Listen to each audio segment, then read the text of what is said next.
You're a pathetic excuse for a man. My father-in-law spat, his voice laced with years of concealed disdain finally given full permission to explode. He stood at the head of the table, red-faced, tie loosened, his Rolex tapping angrily on the mahogany as he slammed my report down, only to rip it in half like it was paper from some kindergarten art class. I should have seen it coming. The signs were all there. The cold glances from Karen over breakfast, the late nights she justified with book club, and the sudden shift in demeanor from her father, Gregory Whitmore, CEO of Whitmore Logistics and my boss for the last 9 years. Yeah, nepotism at its finest. They let me in, all right. Gave me a shot, a wife, a corner office. But they were always waiting for the right moment to take it all back. You're fired. Effective immediately. The room went quiet except for the echo of his voice. I opened my mouth, but there were no words. Just a slow throb of betrayal pounding behind my ribs. Karen stood by the window, arms folded like a prosecutor already planning her victory lap. And the kids aren't yours. Her words hit harder than Greg's. You heard me. We were going to wait, but since you're already being thrown out like the garbage you are, she shrugged like it was nothing. Might as well know the full truth. My legs locked. My heart didn't break. No, it froze. Cold, sharp, lethal. Get out of our lives. I didn't scream. Didn't curse.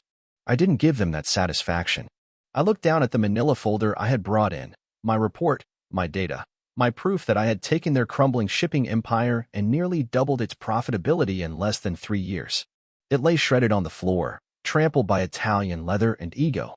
They gave me 5 minutes. No security escort. Just smug silence and a ticking wall clock. I gathered what little dignity I could, straightened my jacket, and headed for the door. But when I reached it, their phones started exploding. First Gregory's, then Karen's, then every phone in that room, executives, board members, even the damn receptionist's phone started pinging, buzzing, lighting up like the 4th of July. Not just 1 or 2 calls. More than 107 missed calls, texts, alerts. Urgent. Panicked. Karen's face twisted. Greg pulled out his phone, glanced at the screen, and his hands started to shake. What the hell, he muttered. I didn't look back. I didn't have to. Because I knew exactly what was happening. See, while they were busy plotting my downfall, they forgot one little thing. I built their systems, their servers, their data infrastructure. And I built in a failsafe because I knew. Deep down, I knew one day they'd try to burn me. So I wired their empire with a fuse. And the match? It struck the second they fired me. I walked out of that building like I had nowhere to be, slow, steady. But inside, I was on fire. Not from rage. No, that came and went. What I felt now is colder, something surgical, precise. That's the difference between a man who's been betrayed and a man who's prepared. Gregory and Karen thought I was just some desperate son-in-law, lucky to be offered a job at the family firm. What they didn't realize was I had built everything from the logistics tracking system to the internal accounting network. And while I was smiling in board meetings and getting hand-me-down respect, I was quietly inserting a line of code into the company's digital skeleton. A fuse. A slow, patient fuse that needed only one spark. That spark? Firing me.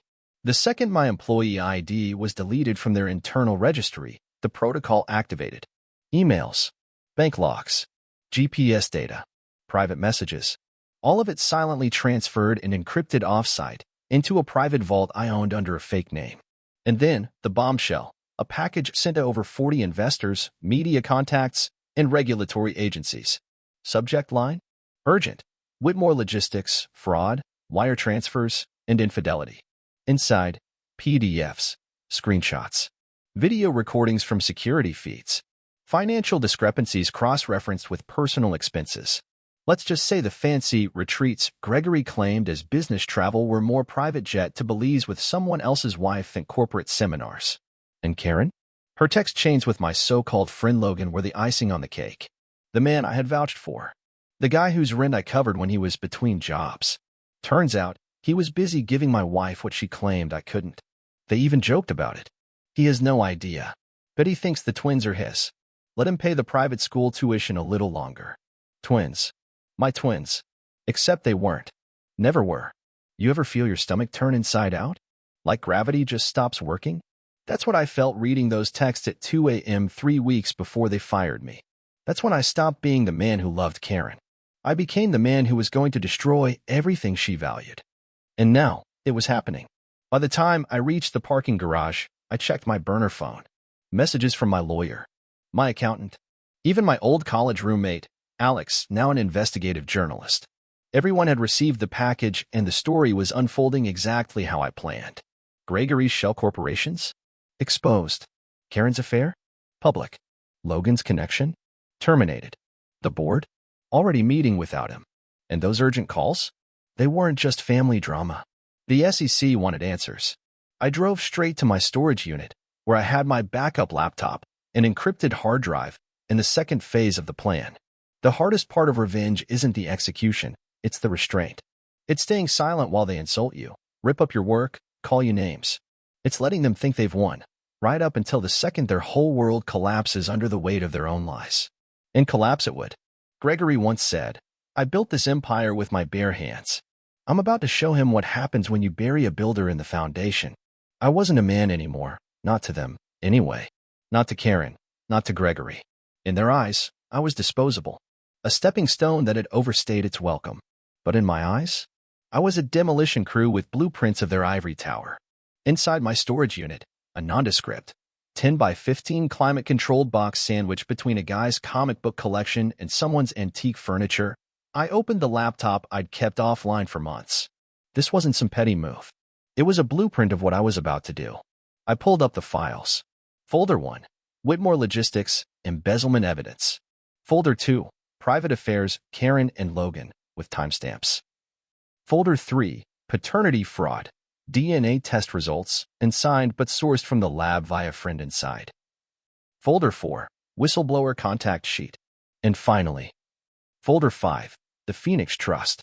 You see, while Gregory was busy treating me like a charity case and Karen was playing house with a personal trainer who couldn't spell mortgage, I was quietly building an escape tunnel. Offshore accounts, Shell LLCs, a holding company in Delaware no one would trace back to me. I'd funneled every bonus, every bit of unspent per diem from company travel into that trust. They thought I lived modestly because I was grateful. Nah, I lived modestly because I was strategic. And now, I was free. No mortgage. No alimony, thanks to the prenup Karen insisted I sign, ironically thinking it would protect her. No child support, because there were no my children involved. That DNA report would make sure of that. All that was left was the public collapse. My phone buzzed, burner line only a few people had. "Alex, journalist, it's blowing up." SEC called it credible and urgent. Expect a freeze on their accounts within 48 hours. My lawyer, they're going to offer a settlement. Don't take it. Let them squirm. My accountant, Phoenix Trust ready. Passive income from the licensing deal should keep you flush. Congrats, man. Funny how the same people who used to doubt me now called me sir. I leaned back in the rickety folding chair, watching the sun streak through the narrow gaps of the unit's roll-up door. This wasn't just revenge, it was reclamation. I wasn't some jilted fool posting vague quotes online. I was precise, clinical, and I'd only just started. Back at the Whitmore estate, I imagined the scene. Karen screaming into her phone, mascara streaking. Gregory hurling threats, thinking his old cronies would bail him out. But that was the thing about building a house of cards. When one falls, the rest follow. My final play that day? A simple, black envelope couriered to Gregory's mansion. No return address. Inside was one thing, a USB stick. On it, a video file. Me, sitting in his office. 3 weeks before they fired me. "Hello, Greg. If you're watching this, then congratulations, you've done exactly what I expected you to do. And now it's my turn." Cue the montage. Every dirty detail, every forged document, every fraudulent wire. And at the end, my face, smiling. "By the way, you should check your Cayman account." "Oh wait, you can't. It's frozen." By the time my train pulled into Chicago, the fallout had already started. Whitmore Logistics stock was plummeting. Well, technically, Gregory's remaining private shares in the holding company. See, the actual freight and routing subsidiaries were split under different names for tax optimization. But the second word in that phrase is a snake, and the IRS just loves poking snake holes when the SEC throws them a bone. I stepped into the terminal like a ghost. No suitcase, no watch, no wedding ring. Just a black hoodie, my burner phone, and a bank card tied to an alias the IRS wouldn't find unless they married it. On a bench near Gate 14, I sat down, opened my laptop again, and logged into the account I'd created using Gregory's old access credentials. He never updated his password. Arrogance and laziness, his legacy in 2 words. Inside the system, the bleeding was biblical. Routing delays? Supplier contracts flagged for audit? Confidential internal chats now mirrored to a secure journalist forum? And Karen? She was officially viral. A popular finance blog posted an anonymous tip. CEO's daughter caught in affair with VP's husband. Paternity questions raise alarm about boardroom nepotism. They pixelated her face, but not enough. Every eagle-eyed investor in the city could identify her fake smile and her tennis club tan. I watched it all unfold like a spectator at a bonfire he built himself. I didn't feel joy. I didn't cry. What I felt was clarity. Karen tried calling me. New number. New tone. I answered. Hello. Where are you? She snapped. I'd say it's none of your business, but then again, you never really considered me your husband, did you? You destroyed everything. The SEC froze Dad's accounts. Do you even understand what you've done? Only what was necessary. You think this makes you a man? No, I said, coolly. But watching your father beg the government for clemency while Logan gets subpoenaed for insider trading? That does help me sleep at night. She was quiet then. And when she spoke again, her voice cracked. You really never loved me, did you? Oh, I did, I said. More than you'll ever understand. But love without respect is a leash, and you were choking me with it. Click. No goodbye. No sobbing. No apology. Perfect. Later that night, I met with Alex, the journalist, at a discreet wine bar tucked behind a bookstore. He slid over a printed copy of his article. Headline: Corporate Dynasty Implodes in Scandal. The anonymous engineer who lit the fuse. You want me to name you? He asked. I thought about it. About all the men who've ever been betrayed and stayed silent. The ones who swallowed their pride to keep the peace, to keep the job, to keep the illusion alive. No, I said. Let it stay a ghost story. It's more powerful that way. Alex smirked. They're calling you the Phantom Builder. Kind of poetic. I lifted my glass. To ghosts. It was strange, waking up without the weight of someone else's expectations chained to your chest. No buzzing phones. No passive-aggressive texts from Karen asking why I hadn't fixed the dishwasher.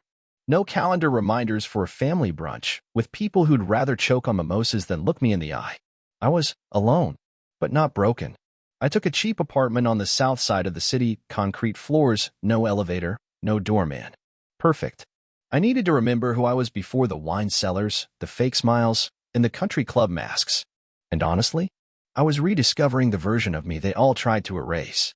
There's a beautiful kind of silence that only comes after war. Not peace, clarity.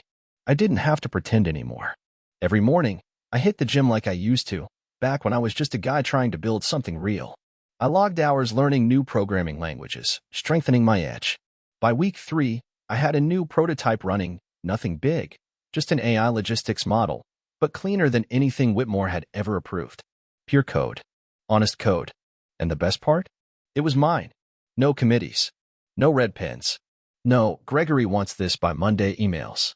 Meanwhile, their empire collapsed like a rotting scaffold. Gregory tried spinning the story to investors, rogue employee sabotage, he called it.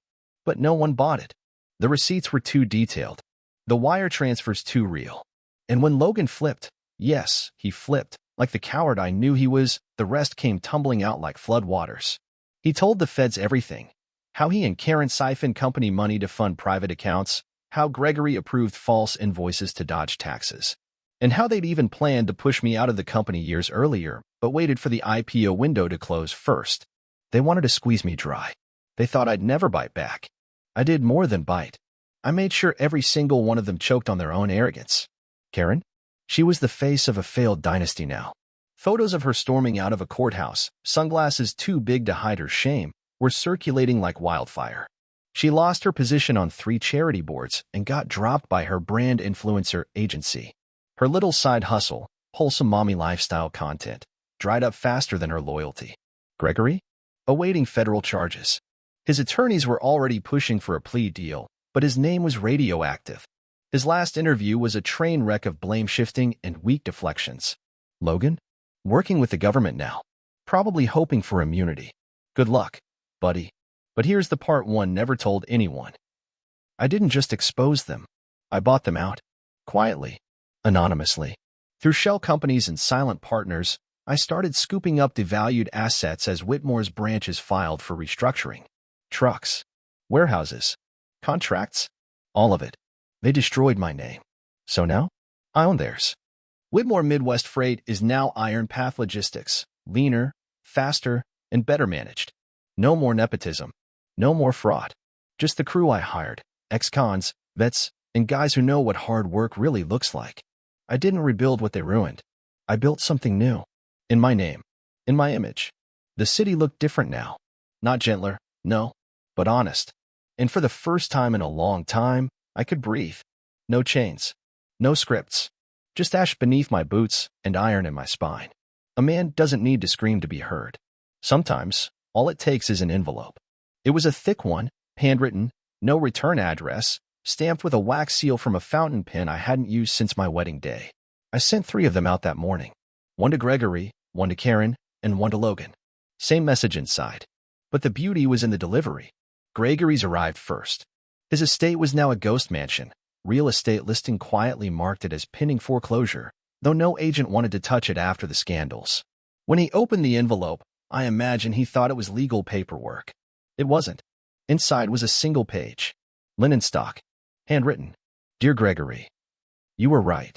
I was never a real man, by your definition. I didn't have the legacy, the bloodline, the entitlement. I had to build everything from scratch, and that terrified you.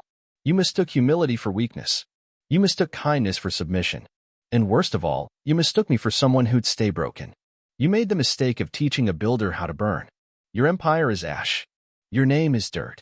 And your legacy now belongs to me. Enjoy retirement. The pension plan is non-existent. Sincerely. The pathetic excuse, you fired. Karen's letter was similar, but I added a postscript. P.S. Tell the twins I hope they find out who their real father is someday. Maybe he'll do better than we did. And Logan's? Well, his was shorter. Hey Logan. You ever lie awake at night, wondering what it feels like to lose everything? No need to wonder anymore. You'll be sleeping on a cot in federal housing soon enough. Don't worry, I heard they're big on community showers. Should suit your talents. All the best. Your best friend. That was the final nail. Not for vengeance. Not for ego. But for closure. Because truth is, I wasn't angry anymore. I was done. What came next wasn't their business. They could rot, rebuild, or run. I didn't care. The game was over, and I had walked off the field a different man. The real twist? I never told them what I'd taken. Not which assets, not which contracts, not which overseas accounts I'd scooped up while they were busy blaming each other. That's the kind of power they never gave me. But I took it anyway. After the fire and fury, you find yourself standing in silence, sifting through what's left. Your name, your identity, it's not just your birth certificate or the number on your license. It's how people say your name when they see you coming. It's the respect they give or withhold. And for most of my life, my name came with a damn asterisk. The guy married to Karen Whitmore. The son-in-law. The charity hire. Not anymore. I dropped my name like a burned jacket. Legally changed it. Quietly. No court headlines. Just paperwork filed through a lawyer in Montana, processed through an alias I had used back when I was consulting on offshore crypto audits. It was a name they'd never linked to me, because they never really knew me. From that moment on, I was no longer who they remembered. I was J. Cole Mercer, sole owner of Iron Path Logistics, managing director of Eastvale Infrastructure Partners, and co-founder of Cobalt Flux Ventures. And no, they didn't see the connection. Because while they were busy playing checkers with cocktail invites and press photos, I had mastered chess in the shadows. I had something more powerful than revenge now, momentum. My companies didn't run glossy ads or sponsor galas. We made real money, through real contracts, with real working-class partners. I invested in fleets, in networks, in men who wore boots and didn't give a damn what fork to use at dinner. I made sure to quietly hire ex-employees from Whitmore. The good ones. The ones Greg laid off while funneling bonuses to himself and Karen's interior design side hustle. One of those guys, Danny Lease, a former warehouse coordinator, walked into my new Chicago office and did a double take. "You look like someone I used to work for," he said. I smiled. Nope. That guy's gone. My office was nothing flashy. Just steel, glass, and the faint scent of black coffee. I didn't need a corner suite anymore. I was the corner. I'd built something unshakable. Something they couldn't poison with lies or leech from with guilt. Every invoice paid, Every handshake earned. There were days I missed the illusion. Not the marriage. Not the name. Just the naive belief that love, loyalty, and hard work would be enough. But I was past illusions. The only thing I trusted now was proof. Proof of who I was. What I built. What I survived. And yet, one morning, an envelope arrived, hand-delivered. No name on it. Inside, a photo. Karen. With the kids. At a park I used to take them to. And a sticky note. They still ask about you. My hands didn't shake. My heart didn't race. I just folded the photo, slid it into my desk, and locked the drawer. Let the past knock at my door all at once. It's not getting back in. I never set out to destroy everything they had. Only what they built on my back, with my time, my trust, and my name. But when the chance came to finish the job without lifting a finger, that was a gift I wasn't going to turn down. It started with an email. Anonymous sender. Subject, thought you'd want to see this. Attached, a spreadsheet. Company assets. Transfer schedules. Header, Whitmore Acquisition Proposal, Apex Group LLC. My breath caught, not out of shock, but recognition. Apex wasn't a random buyer. It was a front. I knew the man behind it. Malcolm Graves. Used to be Gregory's protege. Sharp, ambitious, cutthroat, too much so. Gregory fired him 5 years ago after a heated boardroom fight. Malcolm didn't forget.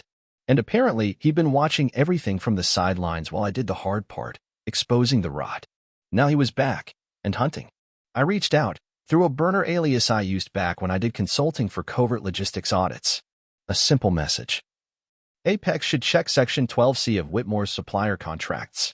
Hidden liabilities. Unless you want a landmine in your books. A friend.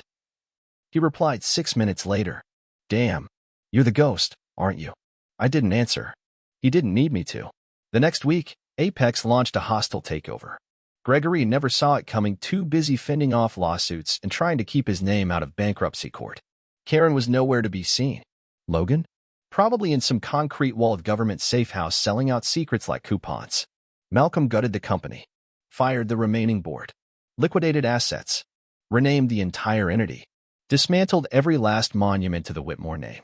And in a final act of poetic justice, Apex filed a motion to sue Gregory for breach of fiduciary duty on behalf of the shareholders. He'd not only lost the empire, he was being charged for its fall. You couldn't write a better ending if you tried. Malcolm and I never spoke directly. But a few days later, a package arrived at my office. No note. No return address. Inside, a crystal decanter of 25-year scotch. And a single item wrapped in silk. Gregory's nameplate. Gregory Whitmore, Chief Executive Officer. A crack ran through the engraved glass, split right down the middle. I didn't smile. I just set it on a shelf across from my desk. A reminder of what happens when you build kingdoms on the backs of better men. I was done swinging now. The wreckage was complete. Not one strike wasted. But then something strange happened. A name I hadn't heard in months appeared in my inbox. Subject, from Karen. Sender, a law firm. The letter inside? It wasn't angry. It wasn't desperate. It was an apology. Or at least, a version of one. The moment I saw that subject line, from Karen, I laughed. Not the kind that escapes involuntarily. The cold kind.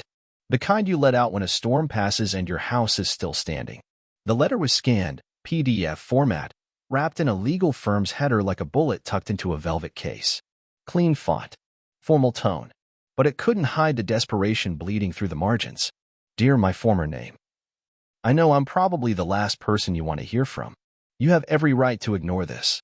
But I wanted to write, no lawyers, no drama. Just me. I've had time to think. Time I never gave myself before. Everything that happened, how we ended, what I said, what I did, I'm not proud of it. I was selfish. I let fear and comfort make me cruel. You didn't deserve what I did. And the truth is, the kids ask about you. A lot. They miss you. They still call you Dad. I don't expect forgiveness. I don't even know if I'd forgive me. But if there's any chance you could come see them, even once, I think it would mean more than you realize. Karen. P.S. I know about Iron Path. I figured it out. I just wanted to say, you built something incredible. I hope it brings you the peace I tried to steal. I read it twice. Not because I was moved, but because I was studying it. You see, that's the thing about liars. They start with fire, but when the heat turns on them, they crawl back in smoke. They hope the ashes will hide their tracks. She wasn't reaching out for the kids. Not really. She was reaching out because she had nothing left. Reputation, ruined. Family fortune, gone. Social circle, evaporated. And the kids? I loved them. More than anything. I read bedtime stories. I taught them how to ride bikes. I believed they were mine. But Karen made that choice. She dropped the match the day she spat. They're not yours. That wasn't just an insult. It was a nuclear detonation. And I've learned something about myself since. I don't rebuild bridges I never burned. I responded. Briefly. Karen, I appreciate the apology. You're right. I didn't deserve what you did. But I won't be coming back. I don't want the kids growing up watching a man tolerate betrayal just to stay close. That's not the lesson they need. Take care. JCM. I didn't send it through her lawyers. I printed it, sealed it, and mailed it by hand. That's what closure looks like. Ink, not emotion. And I never heard from her again. There's a kind of silence at the top no one tells you about. Not loneliness, just stillness. Like the noise finally ran out of excuses. I sat on the balcony of my apartment. Top floor, exposed brick, no neighbors above, none close enough to peek in. The city below pulsed with its usual rhythm. Sirens, traffic, late-night arguments that faded into the hum of neon. But up here, it was peace. No lawyers. No betrayal. No more pretending to be someone else's man. I had built something real. Something clean. Iron Path Logistics had grown fast. Too fast, some said. But I knew the difference between speed and recklessness. My competitors were still scrambling to keep up with automation and AI-driven route optimization. Meanwhile, my teams were already moving into predictive freight management. People who used to ignore my name now copied my playbook.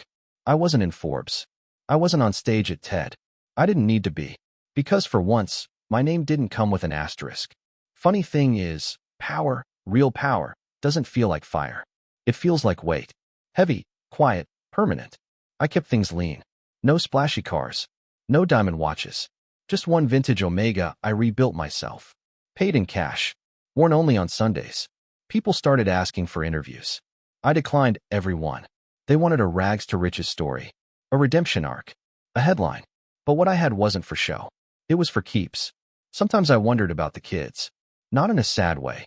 More like a man who walks past a house he used to live in. You remember where the windows creaked. Where the warmth used to live. You acknowledge it. And you keep walking. Because I had something else now. A crew that called me boss with respect, not fear. A business that paid back everyone who ever believed in me. And a peace in my chest that no betrayal could ever reach again. One afternoon, I passed by an old storage facility. The same one where I'd launched my Scorched Earth campaign. Same dent in the roll-up door. Same flickering overhead bulb. I walked in. Punched in the code. Unit 407 creaked open. Inside, that old folding chair. The burner laptop. And the envelope. Gregory's nameplate, still cracked. I picked it up, turned it over in my hands. Then I walked to the dumpster and tossed it in. No speeches. No final words. Just a quiet exhale. Because sometimes the crown isn't gold or polished. Sometimes it's forged from rusted steel, worn by a man who outlived the fire. It was late. Not city late. Not bar closing late. I mean silent late. The kind where the wind doesn't even bother blowing. The kind of quiet where even memories keep their voice down. And then 3 knocks. Firm. Slow. Not the kind that says neighbor or delivery. The kind that knows exactly what door it's come to. I opened it. And there he was. Logan. Different now. Older. Thinner. Like guilt had been living off him, rent-free. Hairline retreating. Eyes sunken. He held a duffel bag in one hand and a brown envelope in the other. He didn't smile. Smart man. Can I come in? He asked, voice gravelly. I looked him over. Let the silence stretch until it made him shift on his feet. No. He nodded. Didn't think you'd say yes. He held the envelope up, tapping it with a single finger. I'm not here to ask forgiveness, he said. I know what I did. I know who I did it with. I know what it cost. But this, he extended the envelope. This is the last thing I have. I didn't take it. You mailed that same woman photos of your abs while she was lying to my face about the twins being mine. You don't get to show up with an envelope and pretend we're square. I'm not pretending anything, he said. I'm just tired of being followed. That made me pause. Followed. He nodded. Feds cut me a deal. But not all of it went away. There's still people digging. Looking for the rest of the money Karen laundered through her consulting firm. It wasn't just her. You know that, right? I said nothing. She hid accounts. Offshore. In your name. That made me blink. I was the patsy. I asked. Logan half smiled. You always were. She just didn't count on you waking up. He finally dropped the envelope on the ground between us. I don't expect peace, man. I just wanted you to know what's coming. The ghosts are still hungry. And some of them know your name. He turned to leave. No fanfare. No take care. Just a man walking away from the ruin he helped build. I left the envelope on the ground until the sun came up. Then I picked it up and opened it. Inside? Bank ledgers. Account numbers. A passport with my name and someone else's photo. An email chain where Karen was posing as me to transfer money to a Cayman account I'd never seen. It wasn't just betrayal. It was theft. Even after she'd left, even after the house burned down, she kept digging through the ashes looking for more gold. And now someone out there thought I had it. I didn't feel rage. I didn't feel fear. What I felt was focus. By sunrise, I'd read through the envelope twice. Karen didn't just launder money, she used my name to do it. Offshore. Quiet. Buried in shell accounts layered like Russian dolls. And if I hadn't torched everything when I did, I might have been left holding the bag while she disappeared into some Mediterranean villa sipping mojitos with Logan. Logan, the idiot, had finally realized he was a pawn too. Too bad pawns don't get redemption arcs. They get erased from the board. But Karen? She was still playing. And she'd made one mistake too many. First thing I did? I called Monroe, my cybersecurity guy. Quiet, brilliant, paranoid in a way that made him useful. I sent him scans of the envelope, blacked out only what was necessary. He called me an hour later. You've got 2 weeks, tops, he said, before someone knocks on your door wearing a badge and asking why your alias was used to open an account in Zurich that moved close to $800,000. My jaw clenched. Can we shut it down? No. But we can flip the script. And just like that, the takedown began. We traced every signature, every access point. Monroe decrypted cached metadata from emails Karen thought she deleted. In one of them, she signed off as J.C. Mercer, my new legal name. That was deliberate. She wanted it to bleed into this life too. Like a stain I'd never scrub off. But I was done scrubbing. I forwarded the whole packet, along with a detailed breakdown, to a private financial crimes unit. Not a government agency. A reputation recovery firm that specialized in laundering truth back through the mud. It cost me $100,000 up front. Worth every damn penny. Within 48 hours, the report was submitted to the feds anonymously. All evidence pointed back to Karen, including voice recognition data from her bogus call-ins pretending to be me. Monroe even found a webcam snapshot she didn't realize had auto-uploaded to a cloud drive. Her, sitting at a desk, wearing my old sweatshirt, holding a burner phone with the same number tied to the Zurich account. Stupid, arrogant, predictable. The firm gave me a call 2 days later. Mr. Mercer, the woman said, her voice crisp and clipped. You're in the clear. But she won't be. I leaned back in my chair, eyes closed. She already isn't. That night, I poured a glass of scotch 25-year, same bottle Malcolm sent with Gregory's shattered nameplate, and walked out onto my balcony. No sirens. No helicopters. No confrontation. Just a news alert 2 days later. Karen Whitmore arrested on fraud and identity theft charges, authorities investigating international transfers. Her mugshot? Still wearing that sweatshirt. The one I bought her for our first anniversary. I took it as a sign. Some debts don't get paid in court. Some get buried with the woman who dug the hole herself.